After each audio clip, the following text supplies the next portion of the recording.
வணக்கம் நேயர்களே, இன்றைய பரபரப்புக்கு உங்களை வரவேற்கிறோம். பாட்னா கெம்கா என அழைக்கப்படும் பிரபல தொழிலதிபர் வீட்டு வாசலில் வைத்து துப்பாக்கியால் சுட்டு கொலை செய்யப்பட்டிருக்கிறார். 6 வருடம் கழித்து கெம்கா குடும்பத்தில் கேட்ட தோட்டா சத்தத்தின் பின்னணி என்ன? பீகாரில் பாஜக பிரமுகரும் பிரபல தொழிலதிபருமான கோபால் கெம்கா வீட்டு வாசலில் வைத்து சுட்டுக் கொல்லப்படும் பகீர் சிசிடிவி காட்சிதான் இது.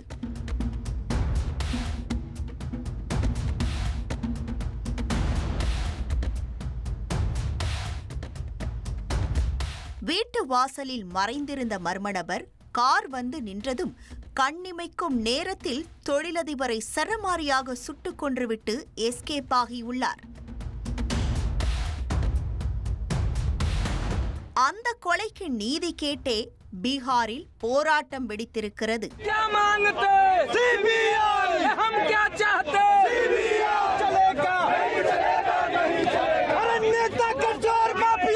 பீகார் தலைநகர் பாட்னாவை சேர்ந்தவர் கோபால் கெம்கா. இவர் பீகார் மாநிலத்தில் உள்ள மிகவும் புகழ்பெற்ற மகாத் மருத்துவமனையின் தலைவராவார். இது தவிர இன்னும் சில தொழில்களையும் கோபால் கெம்கா செய்து வந்தார். பாட்னா கெம்கா என அழைக்கப்பட்ட இவர் பாஜகவிலும் முக்கிய பொறுப்பு வகித்து வந்திருக்கிறார். சம்பவத்தன்று நள்ளிரவு 11:30 மணியளவில் காந்தி மைதானம் பகுதியில் உள்ள தனது வீட்டுக்கு காரில் திரும்பியிருக்கிறார். அப்போது மெயின் கேட் முன் கார் நின்றதும் காரை விட்டு இறங்க டோரை திறந்துள்ளார் கோபால் கெம்கா. அங்கே நீல நிற சட்டையில் ஹெல்மெட் அணிந்து கொண்டு பதுங்கியிருந்த ஒரு ஆசாமி காரின் அருகில் வந்து கெம்காவை துப்பாக்கியால் சரமாரியாக சுட்டிருக்கிறார். இதில் காரிலேயே இரத்த வெள்ளத்தில் சரிந்திருக்கிறார் கோபால் கெம்கா. அடுத்த கணமே கொலையாளி பைக்கில் தப்பி சென்றிருக்கிறார். உடனே போலீசாருக்கு தகவல் கொடுக்கப்பட்டிருக்கிறது. சம்பவ இடத்திற்கு வந்த காவல்துறையினர் சடலத்தை மீட்டு உடற்கூராய்வுக்காக பாட்னா அரசு மருத்துவமனைக்கு அனுப்பி வைத்தனர். இந்த சம்பவம் குறித்து போலீசார் வழக்கு பதிந்து விசாரித்த போதுதான் அந்த பகீர் உண்மை தெரிந்திருக்கிறது. கோபால் கெம்காவின் குடும்பத்தில் இது 2வது கொலை. கடந்த 2018ஆம் ஆண்டு கோபால் கெம்காவின் மகன் குஞ்சன் இதே பாணியில் துப்பாக்கியால் சுட்டுக் கொல்லப்பட்டார். பாட்னா அருகே உள்ள வைஷாலி பகுதியில் உள்ள தொழிற்பேட்டையில் காரை விட்டு இறங்கிய போது அவரை மர்ம ஆசாமிகள் சுட்டுக் கொன்றனர். அவர் தொழில் போட்டியால் கொலை செய்யப்பட்டதாக போலீசாரின் விசாரணை முடிவில் கூறப்பட்டது. மகன் இறந்த தொழில் போட்டியில் தனக்கும் ஏதேனும் ஆபத்து நேரலாம் என பணம் செலுத்தும் அடிப்படையில் கோபால் கெம்காவுக்கு பாதுகாப்பு வழங்கப்பட்டது. ஆனால் அதுவும் 2024ஆம் ஆண்டுக்கு பின் நிறுத்தப்பட்டிருக்கிறது. இந்த நிலையில்தான் சரியாக 6.5 ஆண்டுகள் கழித்து மகன் கொல்லப்பட்டதைப் போலவே தந்தை கோபால் கெம்காவும் துப்பாக்கியால் சுட்டுக் கொலை செய்யப்பட்டிருக்கிறார். பாதுகாப்பு இல்லாததை நோட்டமிட்டே இப்படி ஒரு பயங்கரத்தை கொலை கும்பல் செய்திருக்க வேண்டும் என போலீசார் தரப்பில் கூறப்படுகிறது.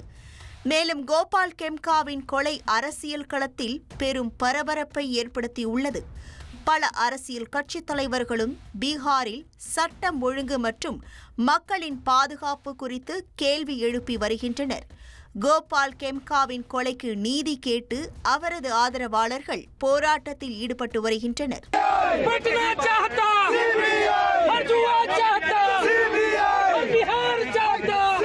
இந்த சம்பவத்தால் பீகாரே பதறி கிடக்கும் சூழலில் கோபால் கெம்காவின் கொலைக்கான காரணம் தொழில் விரோதமா, அரசியல் பிரச்சனையா அல்லது வேறு காரணமா என பல கோணங்களில் போலீசாரின் விசாரணை வேகமெடுத்துள்ளது. ஆந்திராவில் மனசை நொறுக்கிற மாதிரி ஒரு விபத்து காட்சி வந்திருக்கு. பள்ளி வேன் மோதி 5 வயது சிறுமி உயிரிழந்த சம்பவம் சோகத்தை ஏற்படுத்தியுள்ளது. ஆந்திர மாநிலம் நந்தியால மாவட்டத்தில் உள்ள ஸ்ரீதர் வஜனா தம்பதியரின் மகளான ஹரிப்பிரியா என்ற சிறுமி பள்ளிக்கு சென்றுவிட்டு பள்ளி வேனில் வீடு திரும்பியுள்ளார். அப்போது வேனில் இருந்து கீழே இறங்கி முன்பக்கமாக சாலையை கடக்க முயன்றபோது எதிர்பாராத விதமாக ஓட்டுநர் வாகனத்தை இயக்கியதால் சிறுமி மீது வாகனம் ஏறி விபத்திற்குள்ளானது. இதில் சம்பவ இடத்திலேயே சிறுமி பரிதாபமாக உயிரிழந்தார்.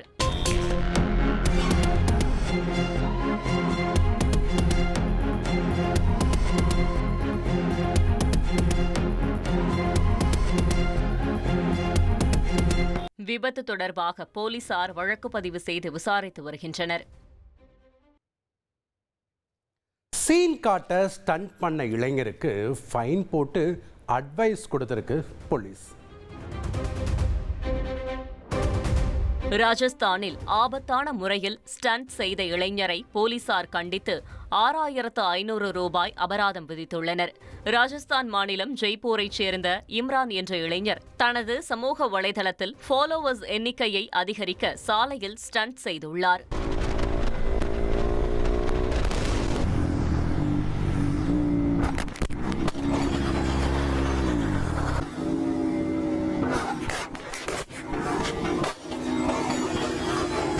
காவல்துறை வாகனம் முன்பு ஆபத்தான முறையில் ஸ்டண்ட் செய்ததால் போலீசார் அவரை கண்டித்து 6,500 ரூபாய் அபராதம் விதித்தனர்.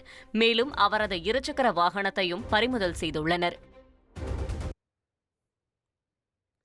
ஆசையா திருமணம் செஞ்ச இளைஞருக்கு 2 நாளிலேயே ஒரு அதிர்ச்சி செய்தி வந்திருக்கு.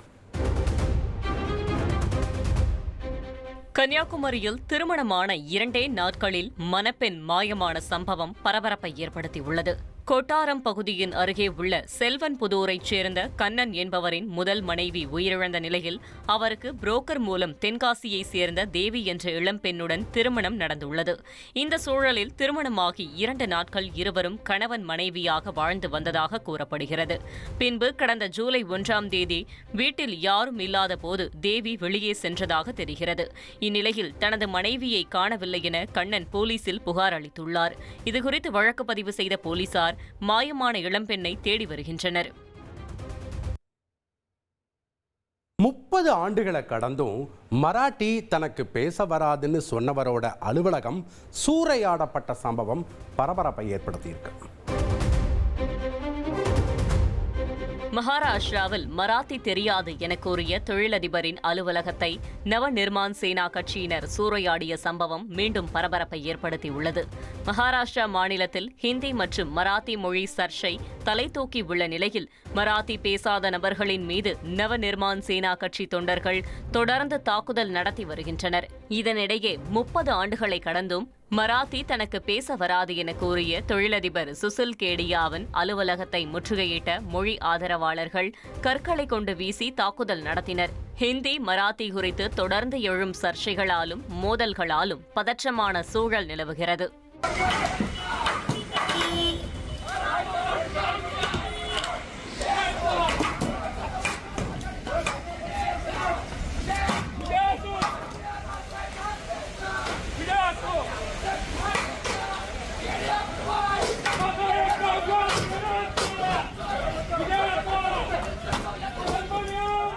தொழில் போட்டியில தாயும் மகளும் சேர்ந்து ஒரு கடையை அடிச்சு நொறுக்கி இருக்காங்க.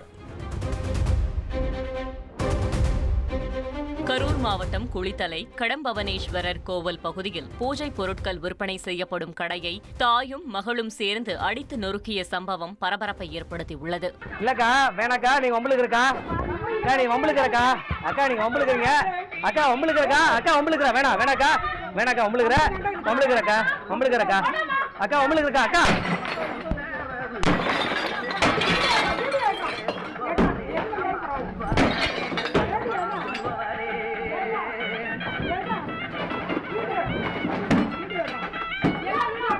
மோகன சுந்தரம் என்பவர் குளித்தலை கடம்பவனேஸ்வரர் கோவில் பகுதியில் வாடகை கட்டிடத்தில் பூஜை பொருட்கள் வியாபாரம் செய்து வருகிறார். இந்த சூழலில் தங்களுக்கு போட்டியாக கடை ஏன் வைத்தீர்கள் என கூறி அந்த பகுதியில் கடை வைத்துள்ள லக்ஷ்மி என்ற பெண் தனது மகளுடன் வந்து தகராறில் ஈடுபட்டுள்ளார். ஒரு கட்டத்தில் 2 பேரும் மோகன சுந்தரத்தின் கடையை சூறையாடினர். இதுகுறித்த வீடியோ ஆதாரத்துடன் மோகன சுந்தரம் அளித்த புகாரின் பேரில் போலீசார் விசாரணை செய்து வருகின்றனர். கொடைக்கானலுக்கு சுற்றுலா சென்ற இளைஞர் ஒடிசா ரயில் நிலையத்தில் உடலில் காயங்களுடன் சடலமா மீட்கப்பட்டிருக்கிறார். கஞ்சா வாங்க சென்ற வாலிபர் மர்ம நபர்களால் தாக்கப்பட்டு பலியான பயங்கரத்தின் பின்னணி என்ன?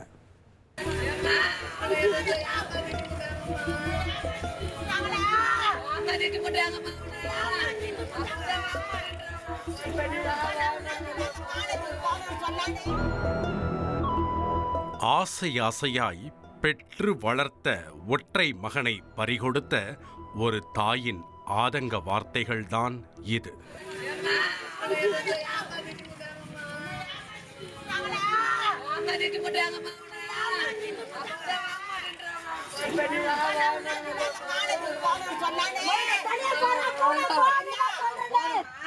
கொடைக்கானலுக்கு சுற்றுலா சென்ற மகன் 2 நாட்களுக்கு பின் ஒடிசாவில் பிணமாக கிடப்பதை எந்த பெற்றோரால் நான் தாங்கிக் கொள்ள முடியும்?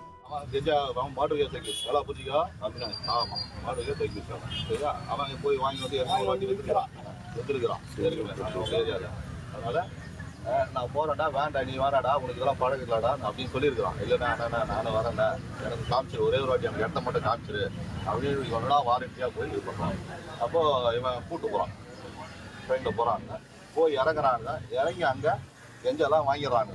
வாங்கிட்டு அங்கே ஒரு நார்த் இந்தியனை பிடிச்சி மோட்டோன்னு ஒரு எல்லாம் பண்ணிட்டு.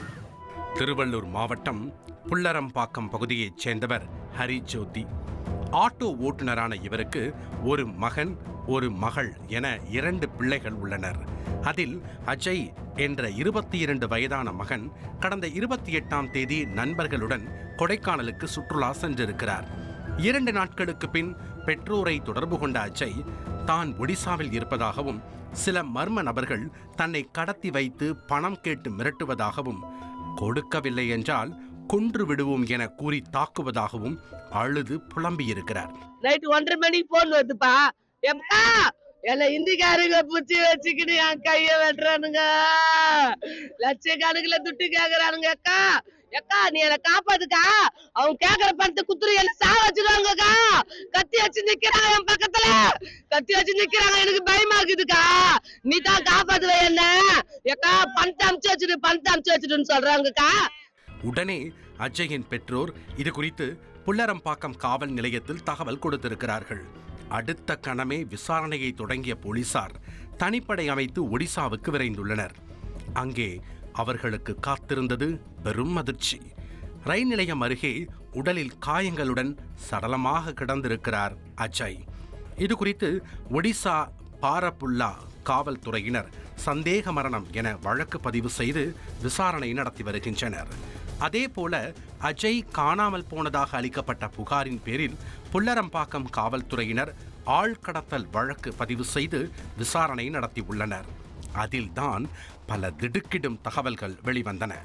நண்பர்களுடன் கொடைக்கானலுக்கு சுற்றுலா சென்ற அஜய் அங்கிருந்து அபினேஷ் என்ற சரித்திர பதிவேடு குற்றவாளியுடன் ஒடிசாவுக்கு சென்றுள்ளார். சென்னை புழல் பகுதியைச் சேர்ந்த அபினேஷ் கஞ்சா கடத்தல் உள்ளிட்ட பல்வேறு குற்ற வழக்குகளில் தொடர்புடையவர். அவர் ஒடிசாவில் இருந்து கஞ்சா கடத்தி வந்து சென்னையில் விற்பதை வாடிக்கையாக வைத்திருந்துள்ளார். தற்போதும் கஞ்சா வாங்குவதற்காகவே கொடைக்கானலில் இருந்து ஒடிசாவுக்கு சென்ற போதுதான் அஜயும் அபினேஷுடன் கிளம்பியிருக்கிறார். மேலும் அஜய்க்கு கஞ்சா பழக்கம் இருப்பதாக தெரிகிறது. அதன்படி இருவரும் சேர்ந்து ஒடிசாவில் ஒரு கஞ்சா டீலரிடம் கையில் இருந்த பணத்தை எல்லாம் கொடுத்து பொருளை வாங்கி உள்ளனர். ஆனால் அங்கிருந்து ஊருக்கு கிளம்பிய போதுதான் சில மர்ம நபர்கள் அஜய் அபினேஷை வழிமறித்து தகராறு செய்ததாக தெரிகிறது. அந்த தகராறு கைகலப்பாக மாற அபினேஷ் அங்கிருந்து தப்பி ஓடியிருக்கிறார். அஜய் மட்டும் அந்த கூட்டத்திடம் வசமாக சிக்கியிருக்கிறார். சிக்கிய அஜயை கடத்தி வந்து குடும்பத்தாரிடம் பணம் கேட்டு மிரட்டியிருக்கிறது அந்த கும்பல்.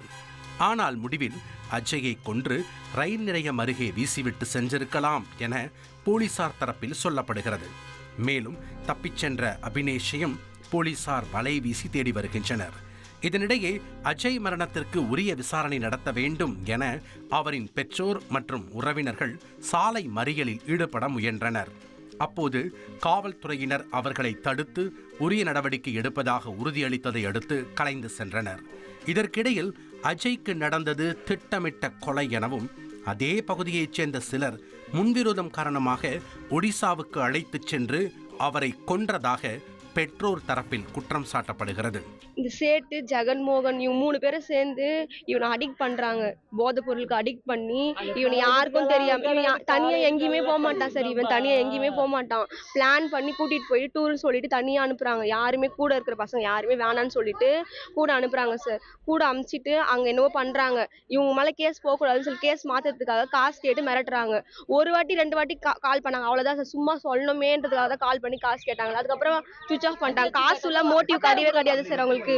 இந்த நிலையில் திருவள்ளூர் காவல்துறையினர் அஜயின் உறவினர்களுடன் ஒடிசா செல்ல திட்டமிட்டுள்ளனர். ஒடிசாவில் அஜய்க்கு என்ன நடந்தது?